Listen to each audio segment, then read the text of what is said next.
j'ai une thèse d'investissement sur Bitcoin. Ma thèse, c'est que, tu vois, le prix de tous les biens, les services ne cesse de fluctuer avec l'inflation. On ne se rend pas forcément compte parfois de l'évolution des prix. Et l'euro et le dollar, enfin les monnaies fiduciaires d'aujourd'hui, elles n'ont plus ce rôle d'étalon de mesure de la valeur. Notamment depuis que on a désindexé le dollar de l'or en particulier et qu'on s'est mis à pouvoir en imprimer en cliquant seulement sur un bouton. Pour moi, ça a été le moment où... Alors, je vais reprendre une phrase de quelqu'un qui s'appelle Yves Chouefati, qui est un des premiers à avoir créé un fonds sur Bitcoin et qui a lui-même écrit une belle thèse d'investissement sur Bitcoin. Il disait que systématiquement, quand c'est devenu trop facile de créer la monnaie qu'on utilisait dans l'histoire, de la produire, on a cherché à en changer.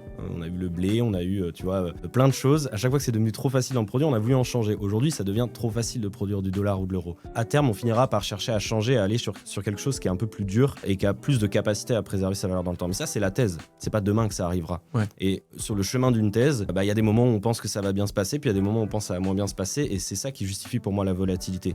Évidemment, le jour où on sera à la veille de la réalisation de cette thèse-là, le potentiel d'upside sur Bitcoin, il sera effacé, ce sera terminé. On y sera, tu vois. Ouais. Et donc, c'est pour ça que j'estime qu'il y aura probablement une certaine valorisation de Bitcoin qui sera plus intéressante quand on arrivera à cette thèse-là. Et voilà, c'est cette thèse, et je suis prêt à accuser la volatilité puisque j'ai une vision long terme et que j'estime que cette volatilité, elle est court terme.